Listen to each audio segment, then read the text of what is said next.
నాగార్జున సాగర్ 1954లో 122 కోట్లతో అంచనా వేసి ఎస్టిమేట్ చేసి పనులు స్టార్ట్ చేశాం. పూర్తయ్యే నాటికి 1183 కోట్లు, అంటే 9 రెట్లు పెరిగింది ప్రాజెక్ట్ కాస్ట్. శ్రీరామ్ సాగర్ 40 కోట్లతో స్టార్ట్ అయితే 4300 కోట్లయింది, అంటే 107 టైమ్స్ 107 రెట్లు పెరిగింది శ్రీరామ్ సాగర్ ప్రాజెక్ట్. జూరాల మహబూబ్లో కట్టిన జూరాల 70 కోట్లతో స్టార్ట్ అయితే పూర్తయ్యేసరికి 1815 కోట్లు, అంటే 25 రెట్లు పెరిగింది జూరాల. పులిచింతల 565 కోట్లతో స్టార్ట్ చేస్తే 1816 కోట్లు, 3.2 టైమ్స్ ప్రాజెక్ట్ కాస్ట్ పెరిగింది. దెన్ సింగూరు 29 కోట్లతో స్టార్ట్ చేస్తే 169 కోట్లు, 5.7 రెట్లు పెరిగింది. ఎల్లంపల్లి 900 కోట్లతో స్టార్ట్ చేస్తే 2048 కోట్లు, 5.7 రెట్లు, అంటే యాక్చువల్ ఇంకా మూడోది కూడా ఉంది సవరణ, 5.7 రెట్లు పెరిగింది. దేవాదుల ఇంకా పూర్తి కాలేదు, బట్ యాజ్ ఆన్ టుడే 6000 కోట్లతో స్టార్ట్ చేస్తే ఇప్పటికే 17,500 కోట్లు ఖర్చు అయ్యి 2.9 రెట్లు దేవాదుల పెరిగింది. మరి కాళేశ్వరంకి వస్తే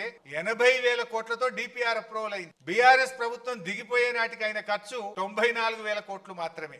80,000 కోట్లతో ప్రాజెక్ట్ రూపకల్పన జరిగింది. అది 3rd టీఎంసీ కూడా కలిపితే 1,27,000 కోట్లు ప్రాజెక్ట్ కాస్ట్, మనం ఫైనల్ కాస్ట్ వచ్చింది. అసలు ఈ దేశంలో ఈ రాష్ట్రంలో అతి తక్కువ పెరిగిన ప్రాజెక్ట్ కాస్ట్ తో పూర్తి చేసిన project that is one and only project Kaleshwaram project.